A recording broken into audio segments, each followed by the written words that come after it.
Welcome to the Human Momentum Podcast. I'm your host, Erik Schabert, DO. If you are looking to optimize your health and avoid or failing that, manage and recover from the illnesses, injuries, and diseases that stop so many of us from moving forward through life, you are in the right place. It's my mission to make this podcast an essential, evidence-based resource for people like you who are looking to know what you can do at home to optimize your health and are looking to gather the information you need to get the most out of your relationships with your doctor and other healthcare professionals. Don't forget to smash that subscribe button if this is your first time here, and please remember to like and share this episode if you find it helpful or informative. Also, be aware that I read all of my comments and will attempt to respond to any questions from my viewers as it is appropriate. With that in mind, let's get on with today's episode. Hello, and welcome to the latest episode of the Human Momentum Podcast. I'm Erik Schabert, DO, your host. And today I have what I think is going to be a very meaningful episode of the podcast. I'm interviewing Evan Griswold. He is the Director of Operations for the Peer Respite Center in Gainesville. And we're going to discuss a different and I think definitively better approach to mental health than what we've traditionally seen in the United States. So, Evan, I would like you to share with our audience what your professional background is and what's brought you to this point and basically got to you to where you are. Sure. Yeah, I'll start adjacent to the beginning. I got my bachelor's in psychology from the University of Florida. And after graduating, I had kind of a gap year where I was like, what do I want to do with this bachelor's degree, which is a bachelor's in science, but as it turns out is kind of like a bachelor's in English. There's not a lot you can do in the field of mental health at a bachelor's level. There's very few meaningful opportunities with that. So I had this opportunity. I was connected through somebody here in town, Marshall Knudsen, who was actually the former director of the Alachua County Crisis Center, made me aware of this organization in town that he thought would really fit very well with my kind of philosophy of care when it comes to mental health. And so he connected me to a place called Gainesville Peer Respite, which was the first and at the time was the only peer-run respite home in the state of Florida. So we're still the first, but no longer the only. There's now another one in Orlando, Eva's Casita, that we can talk about later. But so it fit very well into this play. I was like, I have a bachelor's. It's on paper underqualified to like work as a therapist or a counselor, but in terms of knowledge, almost overqualified for what is the minimum requirement to do peer support work. My credentialing is as an intentional peer support specialist, and I am also currently a master's level counselor in training at the University of Central Florida. And so I have about 3 years of professional experience working in that peer-run respite environment with people on really all spectrums of all levels of the mental health spectrum, anything from maintenance, proactive maintenance, to active crisis and pre-crisis, crisis intervention, things like that. I also have part of which is kind of part and parcel to a peer identity, is I have extensive lived experience with mental health struggles and mental health treatment within the mainstream psychiatric system as well, including experiences of involuntary hospitalization. So part of that identity is I identify as a psychiatric survivor. Okay, you mentioned peer respite homes. Why don't you tell us a little bit more about that? Because I'm sure that's something that the majority of us here have not heard of before, and something I wasn't familiar with until you brought it up to me. Yeah. And I think it is something that we could really benefit getting out there. Yeah, I would love to. I will certainly try to. It's a big concept, and it's... Well, start with an overview, a general overview of what it is and how it's different from what we've traditionally done. Yeah, a peer-run respite is a place in the community. I think the simplest way I could define this is a place in the community where people can go when they feel like they're going crazy, where they can be surrounded by people who have been through something similar, come out the other side, metabolize those experiences, gone through that post-crisis growth, and kind of, like I said, metabolize those experiences into something that they can use to support other people that are currently going through it. So the way that I like to say this, my little elevator pitch, is it's a place where people in the community can go when they feel like they're going crazy, to be surrounded by people who have been through the same thing, so that they can be kind of validated and reaffirmed. It's like, you're not going crazy, you're going through something crazy. Let's build strategies for success. Like, what are your needs? How do we meet them? And it's a self-direct, the ways that it's different than the current psychiatric system is it is self-directed. It's entirely voluntary. None of our services are compulsory. It is non-clinical, non-medical, which means we don't diagnose.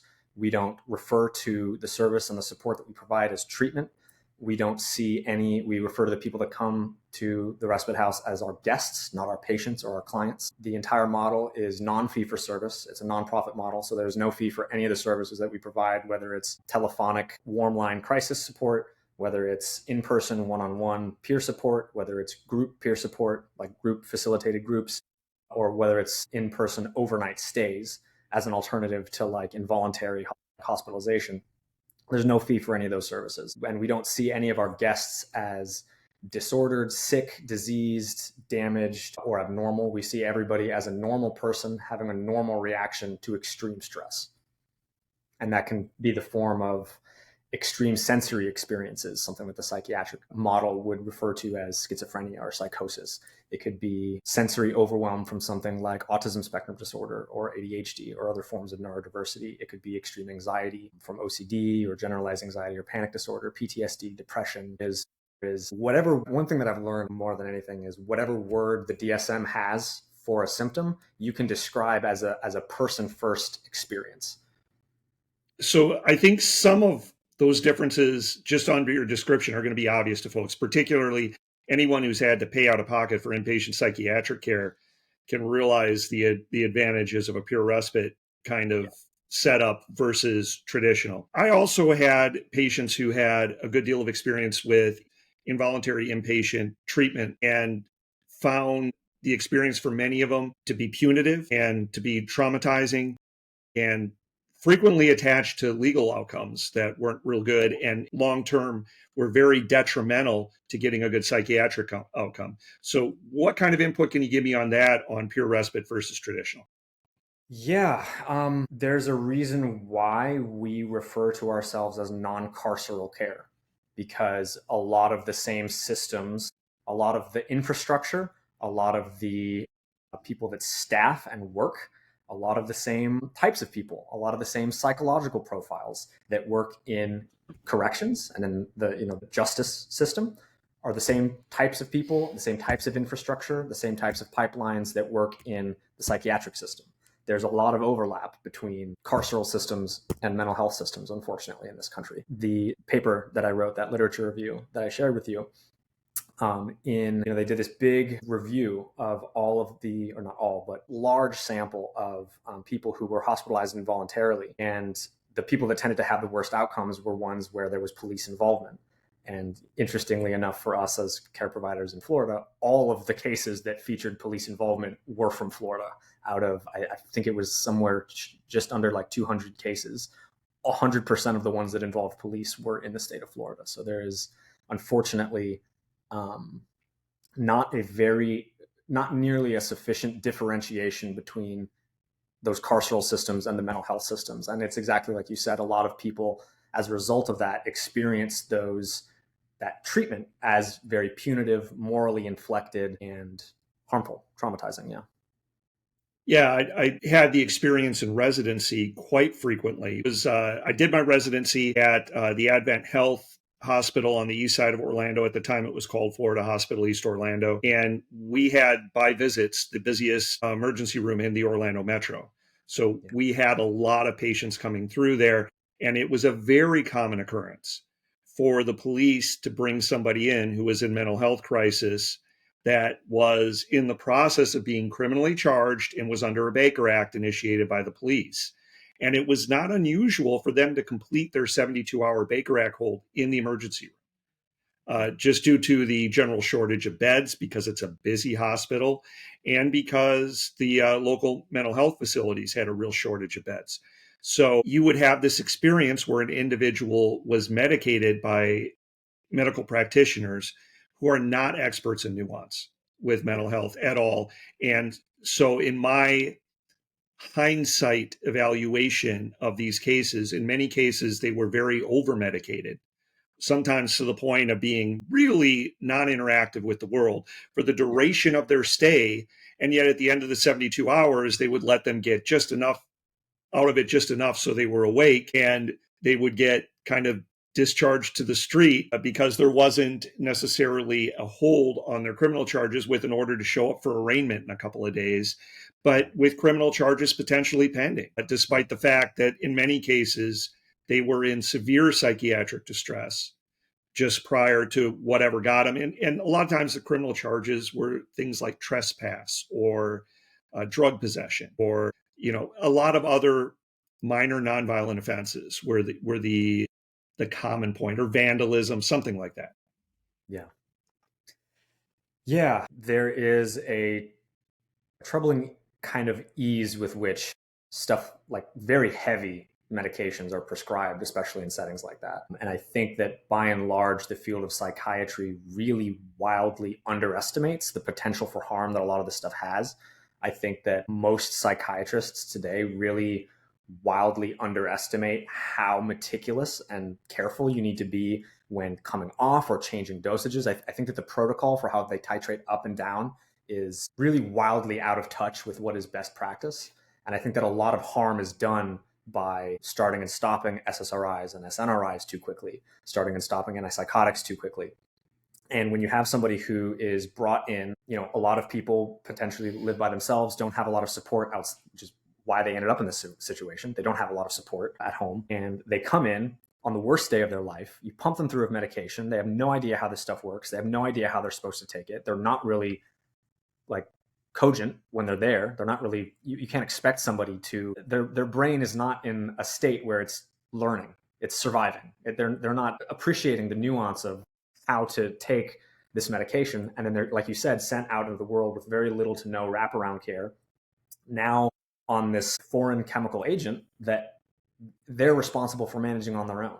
They all of a sudden they put them on a real high dose, they titrate up super quick because they have to stabilize them, and then they kick them out, and the person has very little psychoeducation on how to use this responsibly. It's not ensured that they have access to ongoing continuous psychiatric care. They don't really do due diligence and like getting a sense of this person's financial situation. Can you afford to be on this? And a lot of people cold turkey because they either can't afford it, they don't understand how to take it, or they never consented to taking it in the first place. And so as soon as they get their freedom back, they stop. And it's, in a lot of cases, it's short-term safety and liability coverage at the expense of long-term, holistic health. Right. And well, let me tell you a little story too, because as you were talking, this popped into my head. A individual who is somebody close to me, and I'm not going to share his name because I don't know if he would mind me sharing this or not. Yeah, but he's somebody that I was closely connected to, and he was going through a incredibly ugly divorce, and he became suicidal as part of it, was really in a rough place, and was referred for inpatient psychiatric care. Was put on, he voluntarily went, so it wasn't an involuntary hold situation, but he still was very traumatized by the experience. And he was placed on what, in my estimation, was a very over-aggressive stacking of medications, and came out kind of snowed. It just wasn't him. And he was fortunate in that I knew a good outpatient psychiatrist in town who believed in less is more with a lot of things, and actually did counseling, which is, as you know, extraordinarily rare for a psychiatrist to actually do behavioral cognitive kind of interventions. Yeah. And so after this referral, his medications were cut way down, and he really was able to get to a point where he was thriving again. But it was very educational for me as somebody who was trained in a system that was definitely more aggressive. In my own observations in practice with patients, very much had taught me that this idea that, number one, if you start an antidepressant, a patient needs to be on it forever, was false. That if somebody is continuing to have symptoms rather than evaluating their life, you just look at other medications that might have a different mechanism of action and polypharmacy away. And I found this to be very counterproductive in a lot of circumstances. and came to a point in my practice where my personal belief was that the psychiatric medications are a tool in the toolbox for the times when individuals aren't able to get to a point where they can interact effectively to help themselves. And Right. it can be a crutch to get through the worst of the crisis and let you get to a point where you can start taking action to build your life into something that doesn't distress you.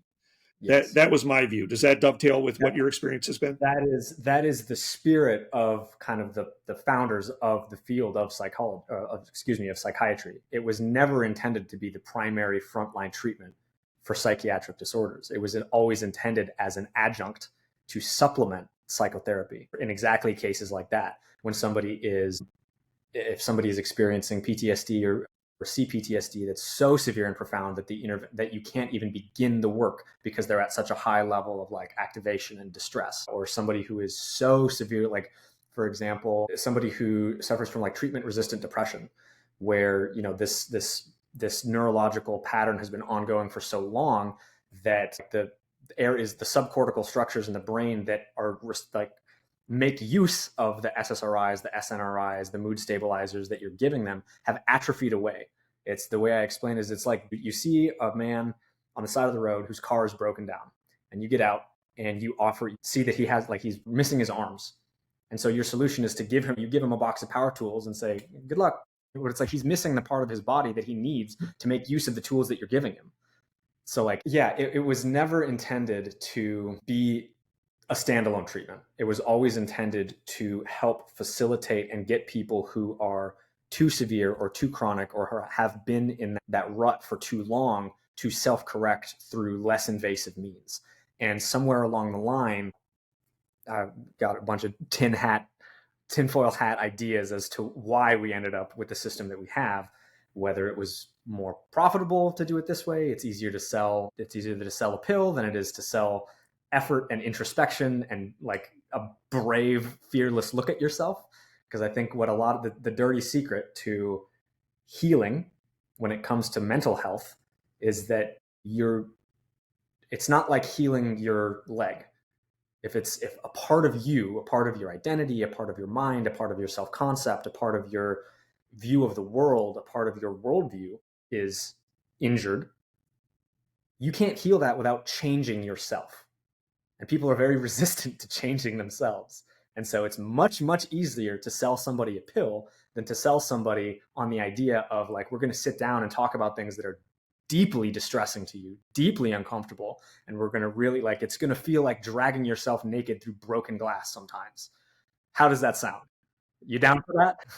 And I think you've kind of nailed a little bit of it there, in that I think more than anything, much more so than even the profit motive, the reason we've ended up with the system we have is that idea of inertia, that people like to do what they've kind of been doing as much as they can and get by. It's the same reason It is the same reason that it's hard to get someone to eat better when they become diabetic. Very much a similar situation, that making those lifestyle changes that can positively impact that situation is not easy. It requires a lot of work, a lot of persistence, and being willing to fail. And I think making some of those behavioral cognitive changes is in very many ways the same thing. It's much easier to just take a pill and be just good enough to get by Yeah, than it is to really invest in facing the things in yourself that are causing the distress in your life and try and tackle them. Not to mention the fact that I think economic distress is a driver for a lot of these mental health issues. The truth is, more and more, I think, as we go forward with society coursing the way it is in the United States, the deck is stacked higher and higher against folks who are trying to solve that issue. absolutely. Yeah, there's a book that I'm reading for a course on trauma that I'm taking right now called The Boy Who Was Raised as a Wolf. Or as a dog, Boy Who Was Raised as a Dog. And in it, the author makes this critique of a lot of the philosophy of care around the mental health and the psychiatric system. And that critique is that a lot of their protocol and their procedures and their ethics and their practices, their standards of practice, evolved from a time in which almost exclusively the clientele of mental health professionals were middle-class people experiencing some form of neurosis. And that is absolutely is no longer representative of the average mental health patient or client. And so we have this system that was developed essentially with this framework or this attitude, this philosophy that you are safe. No one is out to get you. You're not in a state of scarcity. You're fine. And these thoughts that you're having are irrational. But more and more, it's the case where it's like, no, depending on your identity, depending on if you are a minority status, depending on if you're transgender, any part of the LGBTQ community, Black, Hispanic, like it might very well be the case that there are people in your neighborhood who actively don't like you and are like actively antagonizing you. And it's extremely tone deaf to say that, oh, like you might label that delusions of persecution. And so it's woefully out of touch with the realities of a lot of people now. And there's this the saying that I like the best is that no behavior, thought, or belief is irrational unless you have not taken the time to learn the untold story of why that person thinks, feels, believes, or reacts that way. All behavior makes sense in context. And it's only when you remove somebody from the natural context that they're in and think of things purely as this binary, healthy, sick, ordered, disordered, that you really miss on that context. And I think, unfortunately, one of the strongest influences of the field of psychiatry via like the DSM has been that it trains generation after generation of providers to essentially they're educated to become hammers and then sent out in the world looking for nails. And it really strips a lot of their ability to see the true humanistic context that their clients and patients and the people that they're working with live in. And so things come across as disordered when in reality, more often than not, it makes perfect sense if you take the time to listen to this person's story, why they think, feel, or believe the things that they do. Right. So for anyone listening here who has, or either themselves or has a loved one who's in some kind of psychiatric distress and would like to know if peer respite care is something that's even available in their area, where would they go to find this out? Yeah, part of the struggle is this is a very, one of the strengths of this is that it is a very decentralized grassroots local movement. One of the weaknesses of this is that it is a very decentralized local grassroots movement. So Google, as much of a cop-out answer as that is probably going to be your best place to start. What I can do is provide listeners with a little bit of kind of like of the context and nuance of what to look for. There is the term peer respite is currently kind of under attack a little bit in this country. It is actively being kind of co-opted by substance use programs. And there are a lot of places that are trying to market themselves and co-opt that branding in order to kind of double dip in mental health and substance use funding pools, when in reality, they are really just part of the same carceral pipeline 12-step program, really not in fidelity with the peer respite movement or vision.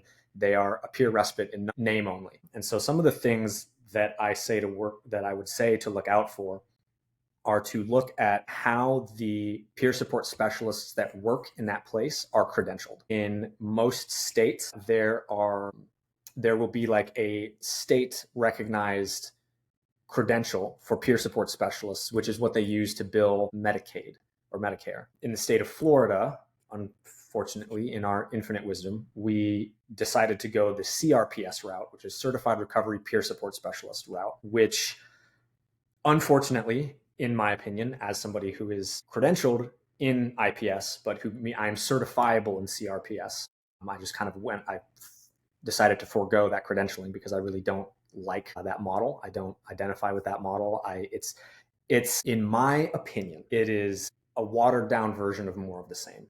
It is a lower standard of education that works exactly in the same system. And I think the role that a lot of CRPS specialists fit is, unfortunately, they are less educated, and so they can get away with paying them less. They're grunts of the mental health system, but the philosophy informing how they relate to clients, how they understand clients, and the relationship that they have with people is still a little more on the clinical side than what you would find in an intentional peer support specialist.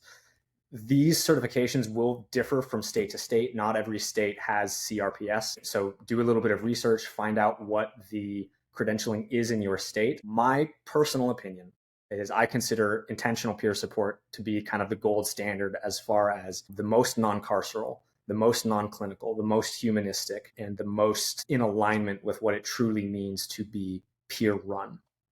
And kind of what it means to be peer run is, in a true peer run respite, everybody in that organization, from the most basic entry level peer support specialist, all of the team leads, the director of operations, the executive director, and everybody on the board of directors, ideally, if you're in 100% alignment with this model, self-identifies and openly identifies as a peer, which means somebody who has direct lived experience with some form of overwhelming mental health distress. And that is to ensure that there is congruity between the worldviews and the attitudes about this kind of stuff, between the people who are making policy decisions that affect those people who are receiving the service and the guests themselves. Ideally, the hierarchy should be kind of like an upside down pyramid, where the people who have the people who are at the top, the people whose voices carry the most weight, are the people who are most affected, which is the people who are receiving the service. And the people at the traditional top of that hierarchy are just kind of there to do what they can to meet those needs in a way that is legal and sustainable and ethical. So those are definitely some of the things to look for in terms of if there are some in your area. There's quite a few states that do have them, but like I said, they will vary wildly in terms of how they're credentialed and the philosophy of care. There are currently a lot of places that are, like I said, trying to co-opt that branding in order to get access to funds, because it's a trendy word right now, and everybody wants to fund peer respites. And unfortunately, what that means is there's a lot of people trying to get a piece of that pie who are really not in alignment with those values. One of the unfortunate side effects of our healthcare system currently is that we do see people who take very well-intentioned movements and try and use them for their own gain. So as far as getting a good peer respite model out there and trying to support the spread of this kind of thing, what can people do? Yeah, I think first of all would be to see if there are any in your state. Look it up, Google it, see if there are peer respites in your state. Look into how they're credentialed. Go and visit them. Do a tour. If it's truly a peer respite, a well-run peer respite, there are no exclusionary criteria based on diagnosis. They won't ask you to disclose a diagnosis. They won't require that you have one. That you don't have to be, this sick to ride the ride. You can go in as a person who had a bad day and participate in these services. So there's no reason not to. Go, check it out, see if you like the way that you're treated. And if you do, get involved. Ask them if they need volunteers. Ask them if their funding streams are secure, if they need help with corporate sponsors. If a lot of this stuff is done in a very grassroots kind of way. The real dilemma and the real main thing that hamstrings a lot of the growth in this movement is access to government funding is very volatile right now. The budget for things like this is very anemic right now. So there's an organization, the other organization here in Florida right now has the same issue where they've had to downsize a little bit of their operation, at least for a while they did, because of budget cuts to mental health funding. So it's a precarious situation to be in, and it really truly does take a village. If this is something that you believe in, that you want in your area, see if there are any, and go by, introduce yourself, make your face a familiar face, see what they need. Do they need corporate sponsors? Do they need volunteers? Do you have skills that would help them? Or do you have media management? Like, one of the things that personally we were the most hamstrung by was we didn't have a budget to hire like a media or a development director. So we were unfortunately one of Gainesville's best kept secrets. We didn't want to be. We wanted more people to know about us, but we just didn't have the money to advertise on the kind of scale that we needed to. And yeah, I'd say those are some of the best places to get started. And if there isn't one in your state, talk to your representatives, talk to your mayors, talk to your city councils, get in touch with people let me double check this real quick. I believe okay. This is specific to Western Massachusetts. Western Massachusetts in particular is kind of like a hotbed of these. There's a lot of them, but I think that for people watching from home, Google intentional peer support. There's like an organization, IPS Central, that is kind of itself the main progenitor, the hub of intentional peer support. They are they're responsible for facilitating IPS trainings. The cool thing is, in order to get certified as an intentional peer support specialist, the minimum education, the barrier to entry in terms of education is a high school diploma or equivalent GED. So if this interests you, if you want to get involved in this work, you can get cert. You can reach out to them, find ways to get certified. You can do it online, you can do it in person. And if this is something that your community needs and there isn't one, consider being the one to take the steps to build it. That's kind of what it takes.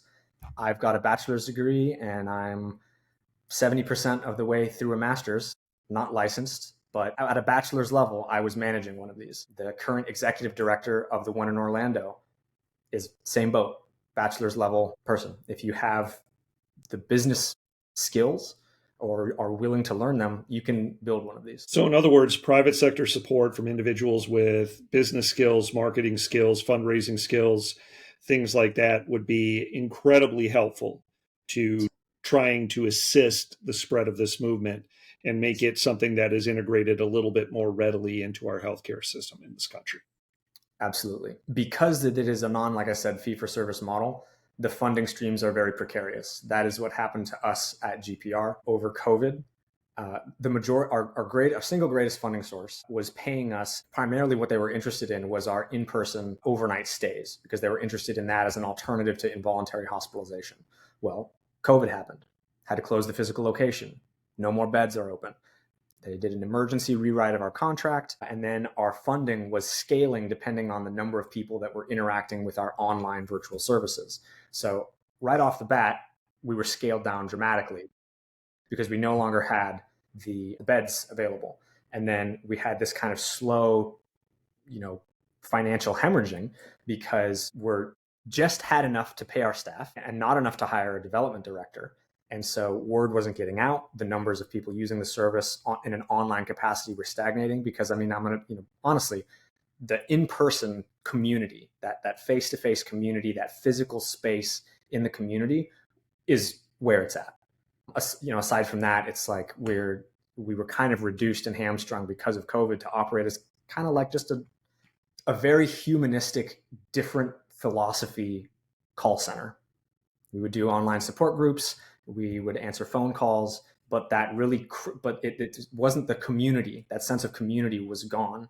And so since we couldn't offer the same service, we weren't getting the same funding. And it was this slow kind of financial bleed out, which could have been avoided if we had somebody who was getting the word out more, finding other ways to diversify our funding sources, because we were all, as the director of operations, I was working 6 full-time jobs and getting paid for like half of one. I was working 70 hours a week and getting paid for 40. Sadly, that is typical in starting any small business these days. So if there's somebody in the Gainesville, Alachua County area who's interested in supporting your work in some way, shape, or form, how would they get in touch? Yeah, we closed our operation in January 2021. We are still incorporated and we're looking to rebuild. At the moment, I have intentions of rebooting Gainesville Peer Respite, most likely under a different branding. Once I graduate from UCF, my plan is to move back to Gainesville and really devote myself full time to rebuilding this.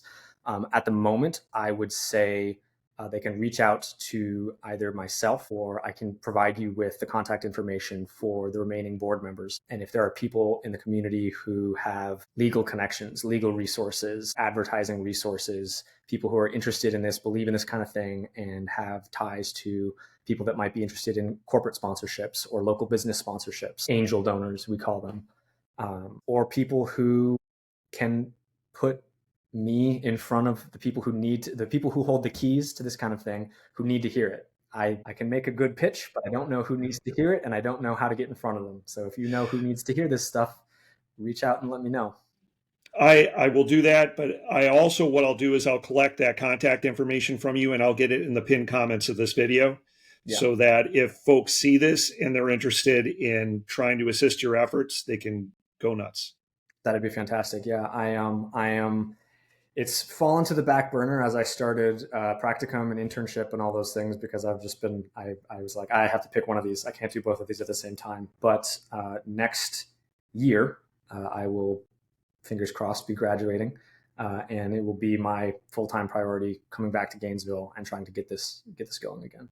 Well, the timing might be good then with this getting out there, because it always takes time to put those kind of things together. And maybe if we're fortunate here, somebody will see this, reach out, and help you with having the financing you need available by the time you're ready to move forward with this.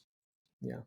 It occurs to me real quick that I never really gave, I don't think, a very good overview of like the services that we offered. I feel like this was, By all unfortunately, means. not unfortunately, it was very philosophical and kind of focused on the model of care and the philosophy.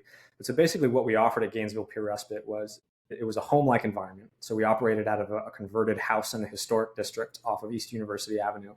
We had 5 bedrooms that were available for anyone in the community. The only kind of exclusionary criteria was you had to be a legal adult. You had to be capable of living independently. In other words, you had to be able to cook for yourself, clean for yourself. If you took medication, you had to be able to administer it yourself. We wouldn't do that for you. That wasn't part of what we did. And you had to not be on the sex offender registry in order to qualify for the overnight stays. So we had 5 rooms that anyone in the community who had kind of registered with us and was, an approved guest could stay at. You were guaranteed 8 nights a month. And so like you were locked, you guaranteed those 8 nights a month. You could stay additionally, but after the 8th night, it kind of came with the caveat of, if somebody else wants this room who hasn't used their 8 months, we might have to ask you to leave on kind of short notice in order to fit them in and make it kind of fair and equitable to everybody. So we had those 5 rooms where people could stay. We led multiple support groups throughout the day with a variety of different topics, ranging from trauma-informed peer support, celebrating, I designed a group on celebrating neurodiversity, which was kind of focused on reframing people's experiences, and instead of using very symptom-focused language, using language to describe these things as like diverse aspects of their lived experience instead of things that were wrong with them. Like that kind of clinical disease-focused language. There was one on promoting mental health literacy and mental health self-advocacy.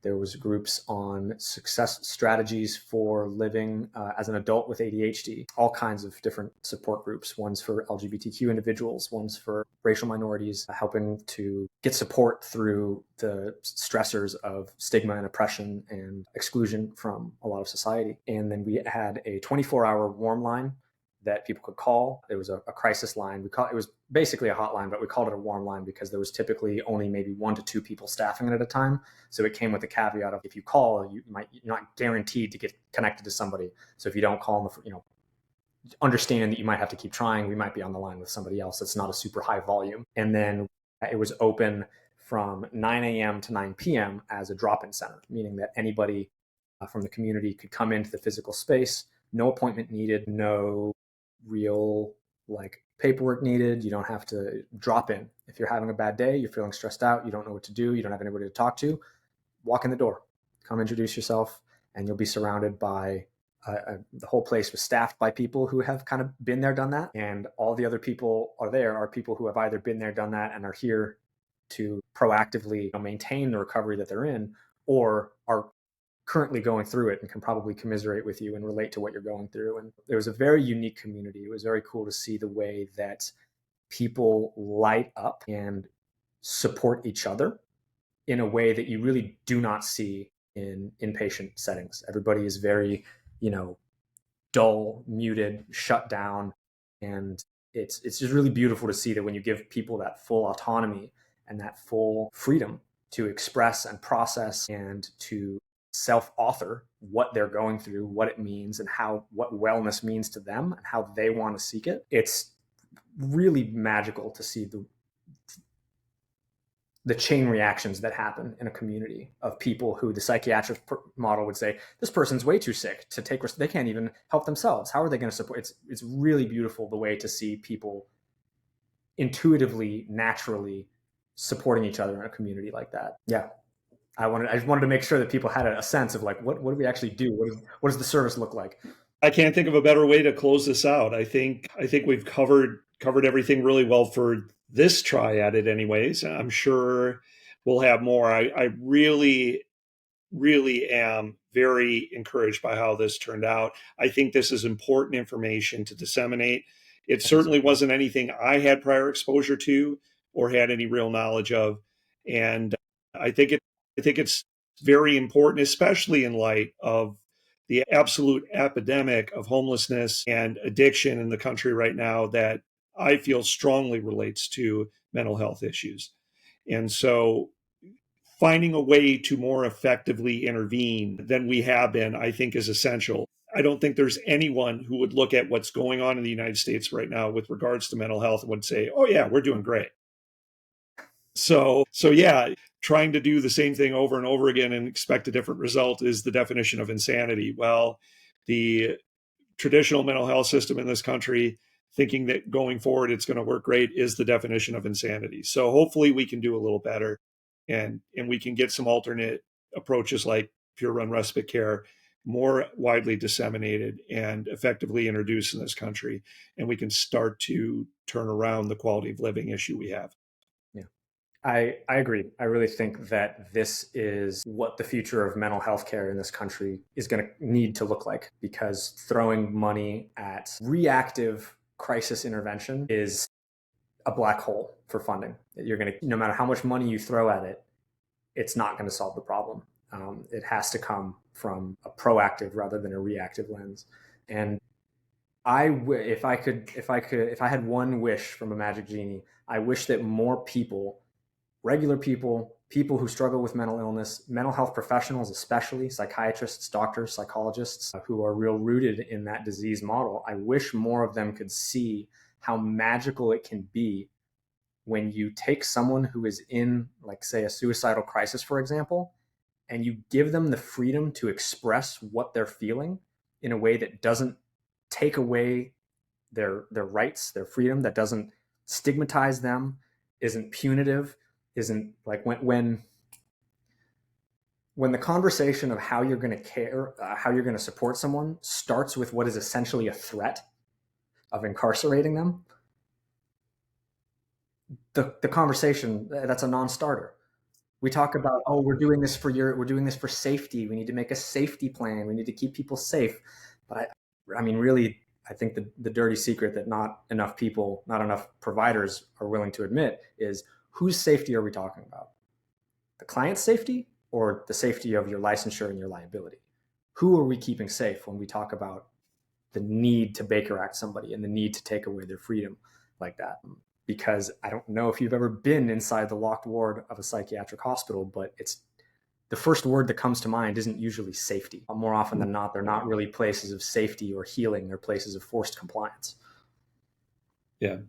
Yeah, unfortunately, that's absolutely accurate. And I have been in locked wards of psychiatric inpatient units multiple times. And Did you feel safe and cozy? no, no, I felt like I was in a prison. Yeah. Yeah. With So did all most of the the people all who the were there. warmth and safety that confers. So did most of the people who were there trying to get better. Right. Yeah. Right.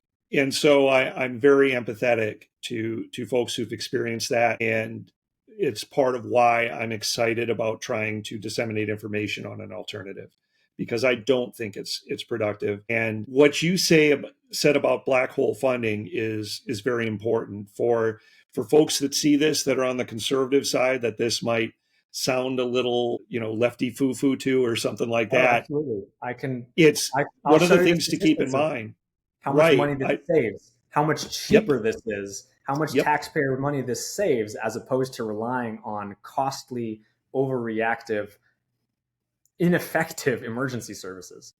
Right. And most of the numbers you're going to see in that are only factoring in the monetary cost of the psychiatric treatment and aren't even factoring in law enforcement costs, cost of incarceration when folks are going through legal incarceration, as well as inpatient psych treatment. I mean, if you start to lost, get into the number of lost people, productivity of people who are disabled and can't participate in the economy, correct, lost value of human life of people who complete suicide attempts. lost productivity because somebody ends up with a felony conviction for All these essentially a things. mental health issue and is now locked out of the employment they previously had. Right.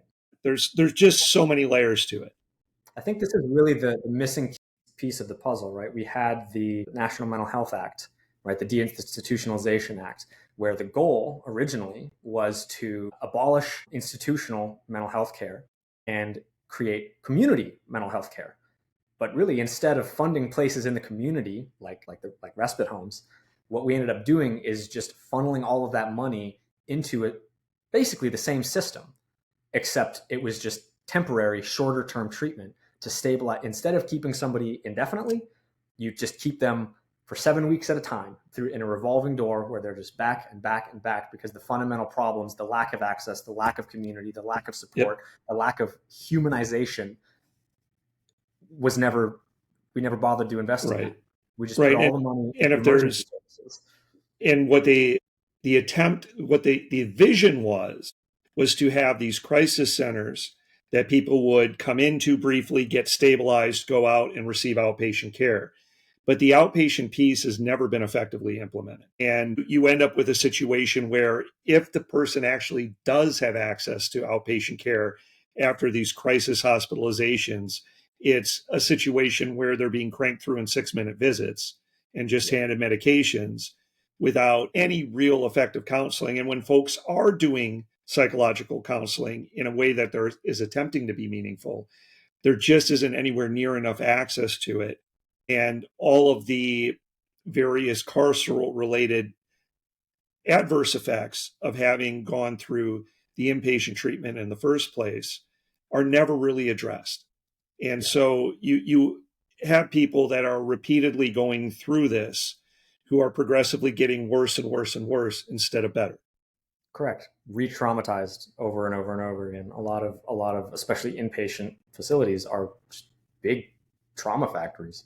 I mean, you have. I'll just paint just to make a narrative example of this. Imagine you are somebody who nobody in your family really was in the health field. You don't know a whole lot about mental health. Only what you see in movies, maybe reading books, see on TV, and you're going through some serious struggles. And it gets to the point where you just can't hold it in anymore and you let slip that you're thinking about killing yourself. And you share that with the wrong person. And then the cops show up at your door and they handcuff you and they put you in the back of a police car and they take you someplace against your will. You have this awful, punitive, carceral experience. What happens is people very quickly learn that there are right and wrong answers to the questions that doctors will ask you. There's a right, when somebody asks you, are you thinking of killing yourself? There's a right answer and there's a wrong answer. And people very quickly, people have a vested interest in regaining their freedom when they're in this place. So whether they're actually better or not, people are intelligent, even people in distress. Like, you very quickly learn what the right and the wrong answers are that these psychologists are asking you. And what, unfortunately, a lot of people internalize from those experiences is, and this is something that I say as well, this is a hot take from a prospective therapist, counselor in training, but the last person I would tell if I was feeling suicidal is my doctor. You have to have a close and trusting relationship with that physician to be I able to have do to that. really have vetted them and know what their philosophy is about that kind of stuff and how they're going to One react. of the things that I prided myself on as a primary care physician is that I wanted to do everything in my power to ensure that none of my patients never lost their own autonomy. And the only way I would ever violate that is if I was 100% convinced that that If you was the let them only out way the to save door. their lives Yeah. and that I didn't have another way of intervening short of that that would get the job done. And thankfully, in my entire time in practice as a primary care physician, I never issued a Marchment or a Baker Act. And I never had a patient who significantly harmed themselves or others as a result. So it's a tough line to walk. And It is. with the pressures on primary care right now to see more and more patients faster, it becomes more and more difficult to thread that needle. And that's why I'm a big fan of the direct care model, because it pulls that part out of it. It creates a situation where you will never have less than 30 minutes with a patient. And frequently you can take an hour and it's not a big deal. Yeah. So that model in my mind is far superior. And also you can very readily work people in when they're in distress and have them in within one business day. Yeah. So it a vastly better model for dealing with those issues in primary care. Unfortunately, it's also a model that, like peer-run respite homes, is rare as hen's teeth in a lot of locations. Yeah. And that's something I would love to see changed. Yeah. But I think on that note, I think we're in a good place to kind of wrap things up as we're approaching the 1 hour mark. This has been a superb discussion, and one that I do want to repeat down the road. So we'll definitely be in touch. I could talk for 3 more hours about all the ins and outs of this. I'm sure. I think we both could. Really, really deep. Yeah. Yep. All right, Evan, thank you so much for joining us. Everyone, I'm going to have the contact information for Evan and the folks attached to the Peer Run Respite Gainesville in the pinned comments of this video shortly after it goes up. For those who are in Florida as well, I'll also provide the information for the currently operational one in Orlando as well. And I will definitely make sure that gets into the pinned comments as well. Thank you so much, Evan. And for everyone else, I'll see you on the next time.